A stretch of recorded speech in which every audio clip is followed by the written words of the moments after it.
For the uninitiated, Gemini is the third sign in the zodiac and is active sometime between May 21st and June 20th, placing it between Taurus and Cancer. The name Gemini is Latin for twins, which is apparently what the symbol is supposed to be. But I swear to God, if any of you tells me that it actually looks like twins, I will burn your house down with all your family heirlooms inside it. Sorry, I went too far. Blame it on Mercury being in retrograde. Speaking of, Mercury, the Roman god for Hermes, not the planet, is said to be the ruler of Gemini, and the reason this is relevant is that Geminis are believed to have a connection with the skill trades and are associated with hands, the twin instruments of skill and accomplishment. Anyone who's seen my episode on Hermes knows that he also had a reputation for his craftsmanship and musical ability, having invented the lyre, so it makes sense that he'd be associated with Gemini. If you're a Gemini, then these skills I just mentioned are best exercised and stimulated by having a sparring partner, hence the twin symbol. Now, your partner doesn't have to be your twin. It could be a friend, coworker, or even an enemy. The point is that when somebody else gets involved, you get better, whether that's from them helping you practice or your competitive side coming out. Now, an interesting detail when it comes to the Gemini constellation is that other cultures throughout history have had their own identifications for it. Thanks to Greek mythology, we identified the heads of each twin as Pollux and Castor, two figures that we'll talk about in just a minute, but the Babylonians had different names for them. They called the stars Lugalira and Meslamtaia, which mean the mighty king and the one who has arisen from the underworld, respectively. Both titles are epithets of Nergal, a major Babylonian god of plague and pestilence who was also king of the underworld. We don't have enough time to unpack all of his mythology today, but you should know the way he earned his seat on the throne is by assaulting and threatening to murder the queen of the underworld, Ereshkigal, unless she married him, so he's not a figure to be trifled with. Over in China, the Gemini constellation is replaced by another called Jingshu, which means well. The two constellations have virtually nothing to do with each other besides occupying the same space, but you can see how the shapes are pretty similar. Now, when it comes to Greek mythology, there are two possible interpretations for which figures Gemini is supposed to represent. The aforementioned Castor and Polydeuces, or Pollux, are by far the most popular option and were referred to as the sons of Zeus, though the nature of their conception makes experts question if they really should be considered twins. See, their mother, Leda, was the queen of Sparta, and Zeus impregnated her while disguised as a swan. Meanwhile, her husband, King Tyndareus, impregnated her a second time that very same day. Pollux and Helen, yes, that Helen, were her twins by Zeus and therefore immortal, while Castor and Clytemnestra were her children by Tyndareus and were mortal. Interestingly, we don't often hear about her female children when talking about Gemini, but that's possibly because Gemini is considered a masculine air sign that's connected to Jungian principles. You may have noticed that in most of the art depicting the constellation, the twins are shown to be young children, which is emblematic of the reckless and intrusive curiosity that's often displayed by adolescent boys. However, that destructive nature is still shown in myths involving Helen and Clytemnestra. Helen's willingness to let herself be brought to Troy led to the most infamous war of all time. Then, when Clytemnestra's husband, King Agamemnon, returned from said war, she killed him. Back to Castor and Pollux, though, they were the closest that two friends and brothers could get, and were said to even look like identical twins despite having two different fathers. Castor was a famed horseman and warrior who taught Heracles how to fence, while Pollux was a champion boxer. The myth they're most known for, outside of their birth, is when they rode with Jason and the Argonauts on their quest for the Golden Fleece, which we actually learn the origins of in our Ares episode. On this journey, they have a particularly infamous interaction with Amycus, the son of Poseidon, who wouldn't let the Argos crew leave Asia Minor unless someone beat him in a boxing match. Pollux, who was sick of this guy's arrogance, accepted the challenge and easily avoided his heavy blows and haymakers before splitting his skull open with a devastating counterpunch. Apollonius, the writer of the Argonautica, which details the quest for the Golden Fleece, also says there were many times on the voyage back home where the Argonauts owed their safety to Castor and Pollux. We aren't told any details, but given the nature of sea travel, we can safely assume that storms were involved, and ever since then, the twins have been the patron saints of sailors. In fact, the phenomenon known as St. Elmo's fire, where a glowing blue light appears on pointy objects during storms, like on the masts of ships,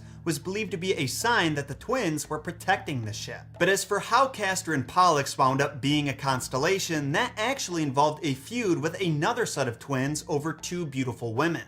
or cattle, depending on the version. The other pair of twins was named Itis and Lynceus, and they also happened to be members of the Argos crew. They were engaged to Phoebe and Hilera, but Castor and Pollux tried carrying the women off for themselves. This culminated in a fight where Lynceus impaled Castor with his sword and killed him just before he was killed by a battle-frenzied Pollux. Before Itis could avenge his own brother, though, he was struck by a bolt of lightning from Zeus, who was inclined to protect his children, even if they were in the wrong. After Castor died, the immortal Pollux mourned for his brother and pleaded with his father to give them both immortality. So Zeus placed them in the sky as the constellation Gemini, and from then on, they would never be separated again. I'll be honest, not totally sure they deserved the constellation treatment, but I'm not going to argue with Zeus. So like I said, the vast majority of people nowadays consider Gemini to be Castor and Pollux, but there was a famous Roman poet named Hyginus who claimed they were actually Apollo and Hercules, hence the twins holding a club as well as a lyre and bow and arrow. And what makes that even more interesting is that Ptolemy, an astronomer who wrote the star catalog where the traditional 48 constellations in Western astronomy are sourced from, also referred to Castor as the star of Apollo and Pollux as the star of Hercules.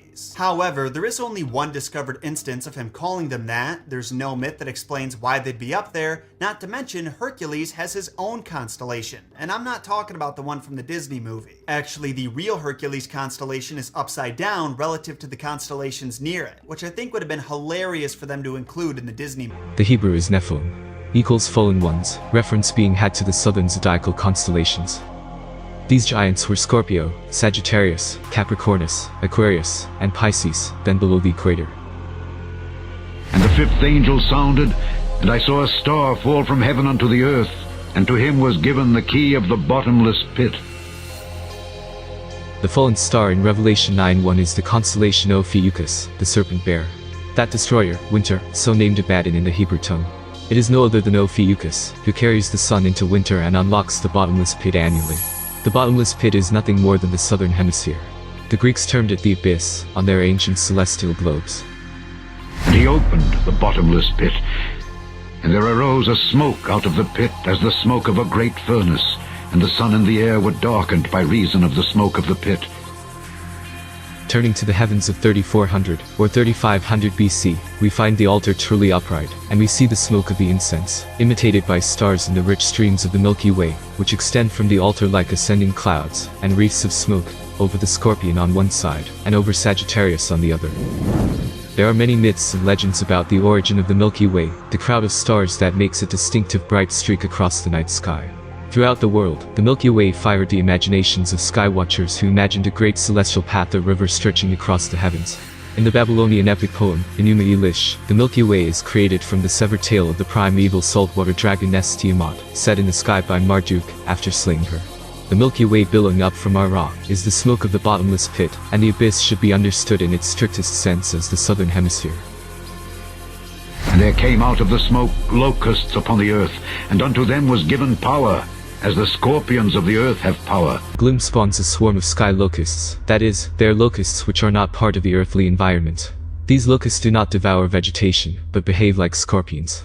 Consequently, if they are not locusts of the earth, they must be metaphorical. The swarms of locusts are equated with the innumerable stars found in the smoke of the Milky Way, and are given the power of the scorpion, that is the sting of winter. This passage is undoubtedly referring to the constellation Scorpio, ushering in the winter season. We must also look back and take notice of the centaur archer. Sagittarius is a constellation that could be described as resembling a locust almost as much as a centaur. In modern star charts, observers are often directed to look for a subset of stars in Sagittarius that resemble a teapot, and which could also be seen as resembling a locust. Although admittedly, outside of the Revelation, no written record nor myth can be discovered pertaining to this starry locust. Nevertheless, one cannot deny the striking likeness it has to a locust. Astronomically, the seal of God is the sun in Aries. In their foreheads equates to, in their minds, not an actual seal on the forehead. This reveals a knowing, in the mind, that the sun will soon be resurrected. In ancient lore, Aries was known as the Lamb of Gad, or God, which represents the head or brain. And to them it was given that they should not kill them, but that they should be tormented 5 months. And their torment was as the torment of a scorpion when he striketh a man. The duration of the locust assault is 5 months. This time indication is repeated in verse 10, forming an inclusion for a piece that describes the locust as scorpion centaurs. Furthermore, regardless of how Christian apologetics try to explain it, this period of time does not pertain to the duration of an actual locust plague. Given the imagery, it is certain the 5 months relate to calendar duration. In Greek astronomy, months were named after the corresponding zodiacal signs. Now, since the locust stars behave like scorpions, there is a ready relation to that of Scorpio. And if we count the months by the Greek order, then the sequence is Scorpio, Sagittarius, Capricorn, Aquarius, Pisces. These are the final zodiac signs of the annual cycle. In other words, these metaphorical locusts are to afflict human beings for the 5 months of the winter season, until the end of the year. Men shall seek death, and shall not find it, relates to the burdens and torments of winter. The function of this statement is to underscore the absence of otherwise readily available things in times of hardship, and further emphasizes the dejection of the situation. Moreover, there is also a literary formula to be found with the statement of desiring to die, seeking death and not finding it. In Israelite documents, the phrase in grammatical structure is used in various contexts. German theologian Klaus Berger lists 25 instances of the formula. And the shapes of the locusts were like unto horses prepared unto battle, and on their heads were as it were crowns like gold, and their faces were as the faces of men. In accepting the locusts as metaphors for the innumerable stars, verse 7 is a direct portrayal of Sagittarius. For no other constellation is more prepared for battle than Sagittarius, the celestial archer, with his mighty bow drawn and aimed at the heart of Scorpio. The crowns of gold is the southern crown, Corona Australis, which lay between the feet of Sagittarius. While the Babylonian Sagittarius sports a peaked cap or visor, the Egyptian constellation wears a double crown, and the Greek archer, called the crown bearer, is a royal figure. A Greek replication of the crown is the wreath, Stephanos, and the Greek name for crown is Koronos, Latin, corona. Astrologers said he dropped the crown while horse playing, hence he should be wearing it. Hyginus states, before its feet are several stars in circular form, which some say was his crown, that fell while he was playing. And further, the centaur's crown has 7 stars. An alternative interpretation will be given, which will reinforce that the hair of women and the teeth of lions are exclusively of astrological emblem. Astrologists have rendered this passage as a reference to the constellations Coma Berenices and Leo. Sagittarius and Leo are both fire signs. Taking Leo, the house of the sun, is the first of the series, and fixing it to the seat of fire, and continuing and repeating the series, fire takes a second position in Sagittarius. The triangle of fire had its angular points or summits in Leo, Sagittarius, and Aries. And hence, the connection of Sagittarius with the lion seemed plausible. Coma Berenices is an ancient asterism in the northern sky, but its stars are observable in both hemispheres. The constellation is visible throughout most of winter. Its name means Berenice's hair in Latin, and refers to Queen Berenice II of Egypt, who sacrificed her long hair as a votive offering. Coma Berenices has been recognized as an asterism since the Hellenistic period. Eratosthenes called it Berenice's hair and Ariadne's hair, considering it part of the constellation Leo.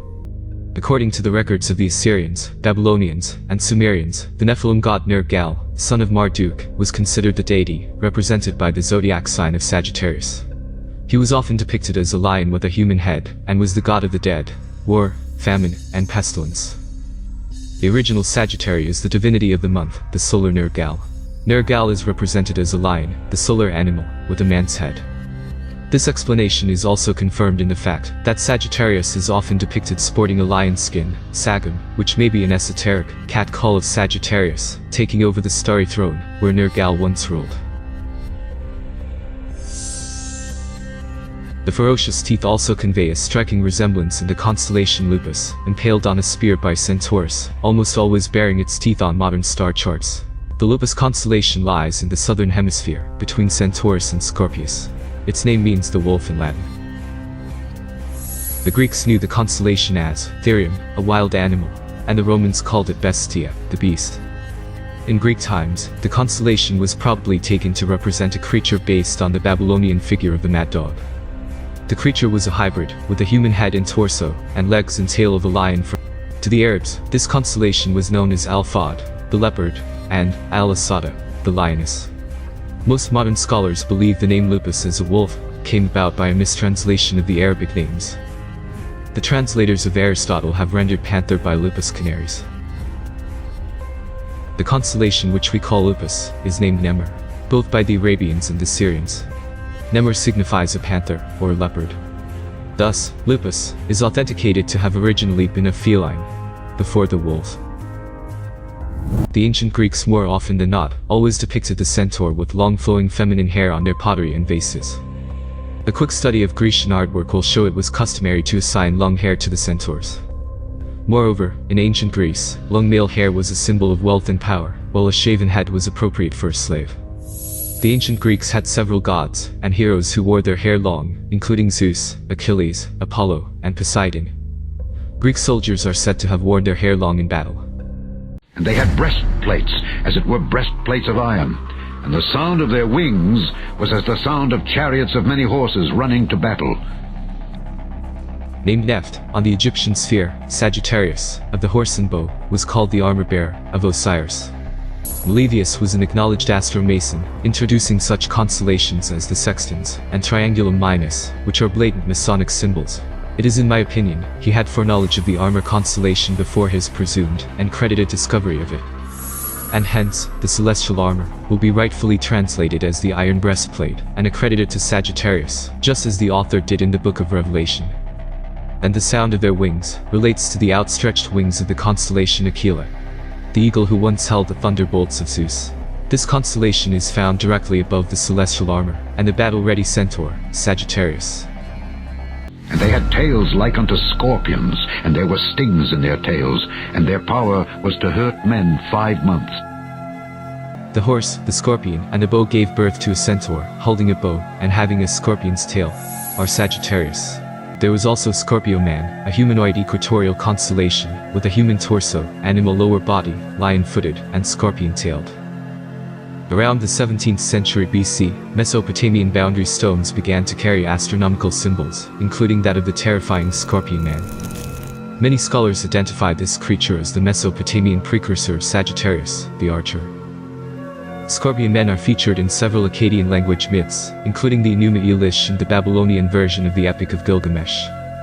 They were also known as Akrab Uamilu, or Gerdablilu. The scorpion men are described to have the head, torso, and arms of a man and the body of a scorpion. In the Epic of Gilgamesh, they stand guard outside the gates of the sun god Shamash, at the mountains of Mashu. The Mayan had many myths. One of their most important myths involved the hero twins, a pair of demigods who became legendary heroes and tricksters. The twins appear on many monuments, painted pottery, and cave walls. Their names are embedded into the Mayan calendar as day signs, signifying the centrality and importance of the myth. The first of them, Hunahpu, eventually also has 2 twin sons with the Mayan goddess Xbalanque. These twins were called Hunbats and Hunchuen. They were known as the monkey twins. The father, sons, and uncles spent a lot of time together and often played the sacred Mayan ball game called Pak to Pak. According to the myth, the playing field was just above the entrance to the underworld, Xibalba, a world full of evil gods and demons. The lords of evil, disturbed by the noise caused by the games of the first twins, devised a plan to kill Hunahpu and Vukub Hunahpu. Hunahpu and his twin brother Vukub Hunahpu were invited down into the underworld to play a ball game by the Xibalban lords Hunkame and Vukub Kam. But along the way, the demons set them multiple traps. There they fell prey to several trickeries. On the eve of the scheduled game, they were given cigars and torches and told to keep them lit all night without consuming them. They failed in this test, and the penalty for failure was death. The twins were sacrificed and buried, but the head of Hunahpu was cut off, and only his body was buried with his younger brother. The lords of Xibalba placed Hunahpu's head in the fork of a tree, where it helped the tree bear fruit. After a while, the daughter of one of the lords of Xibalba named Shkwik, Blood Moon, heard about the legend of the Hunahpu tree, and, intrigued by the story, wanted to see the tree with her own eyes. When she came to see the tree, the head of Hunahpu then spoke to the princess, asked her to come closer, and spread her hands in front of him. It was then that the head of Hunahpu performed a spell by spitting saliva into the maiden's hand, impregnating her. The princess, fearing discovery, escapes to the outside world where she meets Hunahpu's mother, who helps her give birth to the second hero twins, Hunahpu and Xbalanque. Their older half-brothers take them as servants, enslaving them and forcing them to hunt and work for them while they play and dance. Nothing whatsoever is given to Hunahpu and Xbalanque, either one of them. All Hunbats and Hunchuen do is play and sing. After a while, Hunahpu and Xbalanque discover that by inheritance they have magical powers, which they decide to develop and enhance. One day, fed up with the mistreatment of their older half-brothers, Hunahpu and Xbalanque make their evil half-brothers climb a tree that they make grow very tall with their magical powers. Although the evil half-brothers begged for mercy, the second twins decided to punish them. The twins discovered what happened to their father and uncle in the Underworld some time ago, and decided to avenge their deaths by planning an elaborate revenge against the dark gods of Xibalba. As part of their plan, the brothers learned to play the game of ball on the same court as their father and uncle long ago, and that bothered the demons of the Underworld at that time. Again, the gods of the Underworld challenge those who disturb the entrance of their world. The twins arrive at the same crossroads that their father and uncle once reached, and where they fell into the trap that took their lives. But using a magic trick, the twins turned one of their hair into a mosquito to see which is the correct path to take. They finally reach the palace of the Underworld, where the demons were surprised by their arrival since their traps had no effect. The gods then offer them the hospitality of their palace during the night to have the game in the morning of the next day. However, the twins had to spend the night in the House of Bats, where they squeezed themselves into their own blowguns in order to defend themselves from the circling bats. Moments later, Hunahpu stuck his head out of his blowgun to see if the sun had risen, and the fearsome death bat Camazotz came swooping down out of the darkness and snatched his head off right out of his blowgun. Camazotz then carried the decapitated head to the ball court to be hung up as the ball to be used by the lords of Xibalba in their next ball game. However, Xbalanque manages to recover the head of his brother and places it back on his brother's body, magically restoring it. The lords of Xibalba then challenge them to a last test. The test consists of jumping a huge fire pit into which the twins fall in their attempt. The lords of Xibalba then crush their charred bones and throw them into the river. But again, magically, the ashes do not flow with the water. Instead, they settle on the riverbed, and the twin brothers return to life back again. 5 days later, they return to the kingdom of Xibalba, disguised as old sorcerers, and perform tricks resurrecting animals and people. Hunahpu and Xbalanque kill the first of the Dark Lords and refuse to resurrect him. And when they go imposingly to kill the second Lord of Darkness, he realizes what is happening and cries begging for mercy, since he sees that the old sorcerer's power surpasses him. Then all the vassals of Xibalba, seeing the humiliation to which their lord is subjected, are outraged and repudiate their dark kings. Hunahpu and Xbalanque reveal their identity and subdue all the demons and evil geniuses who believed they were dead. The triumphant twins spare the lives of the inhabitants of the underworld Xibalba in exchange for taking away all their dark powers to do evil, and in a show of necromancy they communicate with their father and uncle, promising them the respect and veneration of future generations. From that moment, the heroic twins Hunahpu and Xbalanque rose to a divine category to later become the sun and the moon, where they continue to illuminate humanity. The myth of the divine twins is known in most indigenous traditions. They are present in myths and tales, both as legendary ancestors and heroes that need to overcome various trials. Death and rebirth are suggested by many of the hero twins appearing in the form of menfish. Many indigenous Mesoamericans believed that gods catch fish, human embryos floating in a mythical lake. The hero twins are famous in Mayan mythology for having battled the lords of death following the death of their father. They were considered to be mythical ancestors to the rulers of ancient Mayan. In fact, the hero twins are common in a lot of Native American storytelling. In some versions of the story, they're meant to represent good and evil, whereas in other versions, both characters are heroes.